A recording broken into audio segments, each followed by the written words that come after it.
Hola. Cuando la Luna está en la séptima casa y Júpiter se alinea con Marte, entonces la paz guiará a los planetas y el amor dirigirá al Sol. Este es el amanecer de la era de Acuario. O así lo decía la canción del musical Hair, el musical hippie por excelencia, que identificaba la era de Acuario con lo que en aquel entonces se llamaba la nueva era.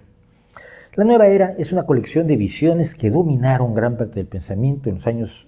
de 1970 a 1980, las décadas de los 70 y 80 del siglo pasado, en buena parte del mundo occidental, pero que sigue estando tremendamente presente, aunque a la gente que hace New Age, aunque a la gente que cree en el New Age,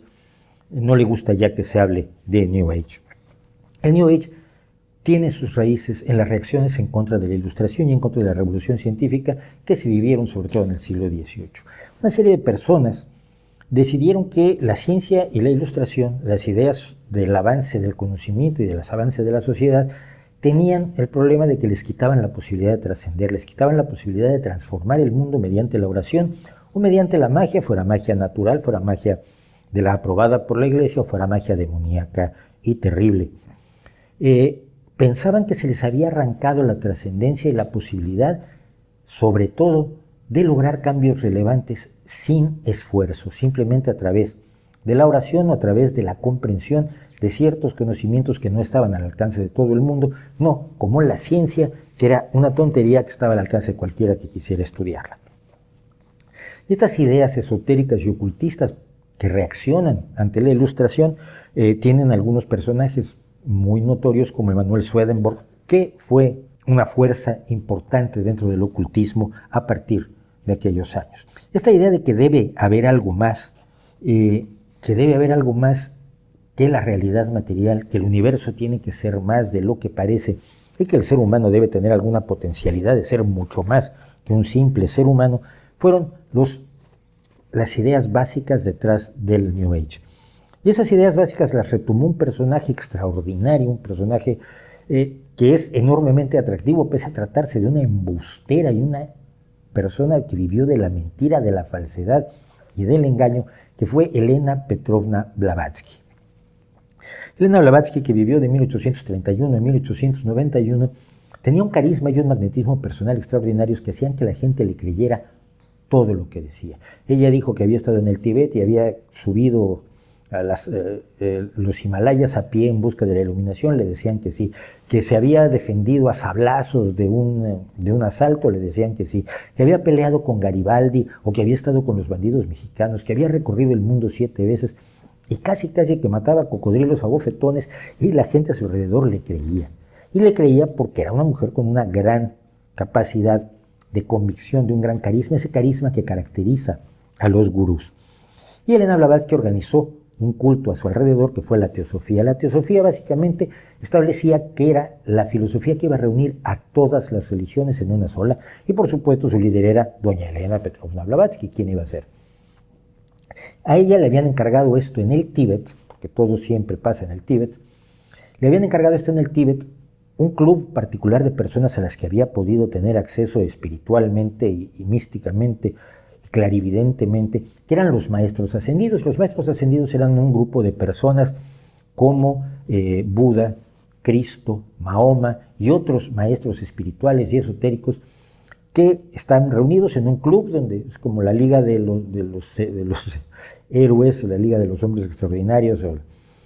donde se reúnen y decidieron que tenían que nombrar a alguien que trajera su mensaje al mundo, y ese personaje era, no lo va usted a creer, doña Elena Blavatsky. Ahora el New Age le mete en la lista de maestros ascendidos a quien se les da la gana, una multitud de personas, últimamente hasta gente como Teresa de Calcuta. Pero el movimiento teosofista de Elena Blavatsky en un todo fue muy importante en el siglo XIX y atrajo a mucha gente que se hacía preguntas que evidentemente la ciencia no podía responder, porque generalmente son preguntas mal planteadas o preguntas que parten de una subjetividad extraordinaria. ¿Qué sentido tiene la vida? Pues no lo sabemos, quizás ninguno, o quizás el que tú le das. ¿Quién te dijo que la vida tenía que tener sentido? Ese tipo de preguntas que a muchas personas las atormentan, les ofrecía, como todas las religiones, una respuesta, aunque la respuesta fuera vaga, imprecisa y en última instancia inútil. Uno de los seguidores por lo menos en cuanto a venta del misticismo de Elena Blavatsky fue un tipo más extraño que se llamaba George Ivanovich Gurdjieff o Georgios Georgiades, si creemos en algunos de sus biógrafos, porque ni siquiera su nombre lo conocemos. Era otro tipo que contaba unas historias maravillosas y lograba que le creyeran todo. Respecto de Elena Blavatsky, siendo 30 años más joven que ella, nació en 1866 más o menos, él decía que había conocido a Elena Blavatsky y Elena Blavatsky se había enamorado de él y habían vivido un tórrido romance espiritual, místico y esotérico. Pero en otras ocasiones decía que Elena, ¿quién? Yo nunca he conocido a esa señora, jamás he estado con ella, no sé de quién me está usted hablando. En algunas ocasiones decía que sus enseñanzas estaban corrigiendo las barbaridades que había dicho aquella loca de Elena Blavatsky, y otras ocasiones decía que sus enseñanzas eran absolutamente independientes y que además nunca había leído un libro de esa tal señora Blavatsky, que no sabía si era capitana de un barco pirata o cantante de ópera. Las enseñanzas de Gurdjieff en el siglo XX crearon interés en muchísimas personas que iban descubriendo además a Oriente, que iban descubriendo el misticismo oriental y creían, como siempre, que la gente cuando redescubre Oriente una y otra vez desde Marco Polo, que allí había un secreto espiritual, un secreto de iluminación, un secreto de poderse hacer uno con el universo que quizás era bueno conocer. Y hubo una serie de personas de distintas actividades en la vida, de científicos hasta artistas, hasta gente común y corriente, hasta millonarios, que se acercaron a las enseñanzas de Gurdjieff, que se instaló en París porque California todavía no era una central de religiones enloquecidas. Hoy se habría ido, por supuesto, a California el señor Gurdjieff.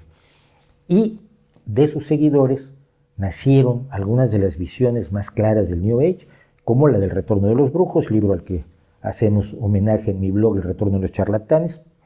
El Retorno de los Brujos fue escrito por un discípulo de Gurdjieff y, por supuesto, el inicio de la nueva era. La idea de la nueva era que la había lanzado Blavatsky y la había recogido otro personaje como Carl Jung, el psicoanalista esotérico, ocultista también, fueron finalmente cristalizadas por un señor llamado David Spangler, que identificó la nueva era con la era de Acuario, esta era de cambio astrológico mediante el cual íbamos a llegar a una era de paz, bondad, maravilla y vida tranquila para todos, simple y sencillamente porque la Tierra estaba moviéndose respecto del zodiaco de tal o cual forma y eso iba a provocar el cambio. Y él escribió en 1976 el libro Revelation, The Birth of a New Age, Revelación, el nacimiento de una nueva era, donde él contaba las ideas fundamentales del New Age. Primero que nada, que hay algo más allá de lo material y que lo fundamental para el cambio no es el cambio social, no es el cambio que proponen los ilustrados, hacer leyes, cambiar las relaciones sociales, redistribuir la riqueza, crear legislaciones que permitan acabar con las diferencias que erróneamente se han establecido entre personas de distintas etnias, entre personas de distintas preferencias sexuales, entre hombres y mujeres, entre siervos y patrones, y un cambio social que requiere, por supuesto, el duro trabajo legislativo y el cambio de una serie de visiones respecto de la sociedad. No, lo que había que hacer era adquirir conciencia espiritual e iluminarse, ya fuera a través de la meditación o de las drogas, y fue cuando las drogas se convirtieron supuestamente en las puertas de la percepción, que decía por allá Huxley, y a través de ese cambio de la conciencia íbamos a lograr acabar con la guerra, el racismo, la pobreza, la enfermedad y el hambre. Todas estas cosas que en la visión de la ciencia se podrían hacer, por lo menos en gran medida, pero con mucho trabajo. Si usted quiere acabar con la enfermedad, tiene que mandar médicos, tiene que educar médicos, tiene que mandar gente con vacunas, tiene que producir las vacunas, convencer a la gente que vacune a sus hijos, luchar contra las fuentes donde se crían los mosquitos de la malaria, en fin, que aquello es un trabajo agotador que además hay que hacer en condiciones desagradables y en climas muy poco clementes, cuando es mucho más fácil ponerse en posición de flor de loto, decir Om y esperar que el cambio espiritual provoque que se acabe el hambre y la pobreza sin sudar demasiado. Y entonces el New Age permitía además, siguiendo la filosofía de Elena Blavatsky, que se integraran en él todas las religiones y todas las visiones espirituales. Si usted era cristiano, judío, musulmán, jainista o hindú, tenía un lugar perfectamente en el New Age junto con todas las mitologías indígenas de todos los pueblos indígenas del mundo, desde los chamanes del Asia Oriental hasta los hindús, hasta los chamanes americanos como los que explotó uno de los grandes negociantes de New Age, que fue Carlos Castaneda. Todo valía, todo está bien, la Pachamama y Huacantanca, el dios de los Lakota Sioux, eran perfectamente compatibles porque todo es lo mismo, el universo es uno solo y las energías del universo son unas solas y esas energías además nos pueden curar. Cabe la astrología, el reiki, las mitologías indígenas, el tarot, la meditación, el naturismo, el veganismo, la quiropráctica, todas las pseudomedicinas y pseudoterapias que usted quiera, todas las visiones que sean contrarias a la ciencia, al avance social, al conocimiento y a la tecnología, todo eso vale. Lo único que no vale es precisamente la ciencia y la tecnología. La modernidad es la culpable de que hayamos perdido a lo espiritual. Eso es lo que decían los contrailustrados y es lo que decía el New Age y es lo que dicen muchos hoy que sin decirlo abiertamente siguen el New Age. Del New Age se aprovecharon muchos. Spangler escribió una pila de libros después y no volvió a trabajar en su vida. Las drogas permitieron que un sujeto como Timothy Leary se convirtiera en el gurú del LSD y tampoco volvió a trabajar en su vida. Vivió de ser Timothy Leary hasta hace no muchos años. Se creó un género musical llamado New Age, con música tranquila, suave, repetitiva, un tanto aburrida a veces, que se supone que sirve para meditar y alcanzar esa iluminación que va a cambiarlo todo. Aparecieron gurús a montones. Occidente fue verdaderamente invadido por gente como el Maharishi Mahesh Yogi, el Sai Baba, el Maharaj Ji, Rajneesh, también llamado Osho. Había multitudes de señores que estaban dispuestos a venderte la iluminación a tanto el kilo. Uno de los socios del Maharishi Mahesh Yogi, precisamente Deepak Chopra, finalmente se peleó con el Maharishi Mahesh Yogi y puso su propio negocio, la medicina ayurvédica, de la que sigue viviendo hoy, mezclándola con la cuántica, porque como nadie entiende la cuántica y la medicina ayurvédica tampoco se entiende porque es una patraña, pues las juntas y entonces la gente cree que sabes de qué estás hablando.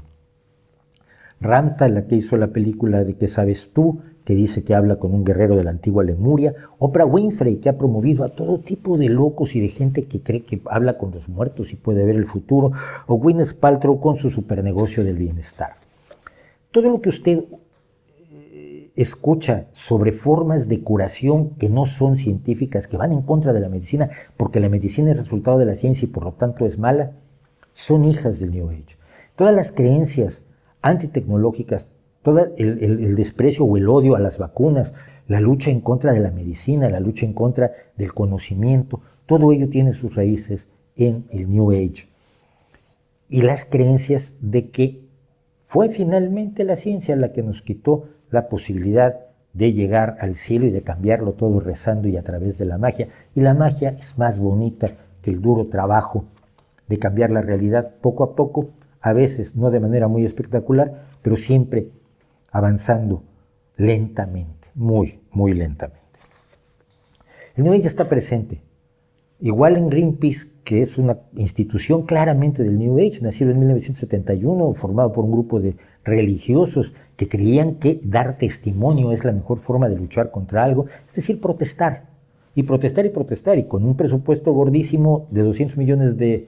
euros al año, lo único que hace Greenpeace es protestar, no financia, por ejemplo, un estudio para averiguar cómo deshacernos del plástico en los océanos o cómo impedir que siga llegando plástico a los océanos. ¿Cuáles son las soluciones prácticas? A Greenpeace no le interesan las soluciones prácticas, solo le interesa protestar y en todo caso proponer la prohibición de absolutamente todo lo que huela a modernidad posterior al siglo XIV. Esas son las creencias del New Age. Esa es la presencia del New Age en todo aquello que le dicen a usted que tiene orígenes misteriosos. Los alimentos te hacen más daño que los microbios. Que la enfermedad procede de tu desarreglo emocional y no procede de problemas genéticos, fisiológicos o de agresiones del medio ambiente, de agresiones de organismos patógenos. Todo esto tiene sus raíces en el New Age. Y por lo tanto es bueno que estemos conscientes de que el New Age sigue presente entre nosotros, nos sigue vendiendo cuentos, nos sigue vendiendo engaños y nos sigue diciendo que tenemos que rechazar lo único que ha mejorado realmente la vida de los seres humanos, que es el conocimiento del universo que lo rodea en esta era, la verdadera nueva era, la verdadera era del conocimiento, que es la era donde el ser humano está tratando de hacer lo mejor posible en el planeta en el que vive y en el que ha luchado por sobrevivir y ser feliz, sin ayuda de dioses, sin que sirvieran los extraterrestres, sin que la magia le resolviera nada durante los últimos 10.000 años. Hoy sabemos que la magia no resuelve cosas y también sabemos que otras cosas las resuelven, y esa es la era que nos debería interesar, la era del ser humano en el planeta Tierra. ¿No cree usted?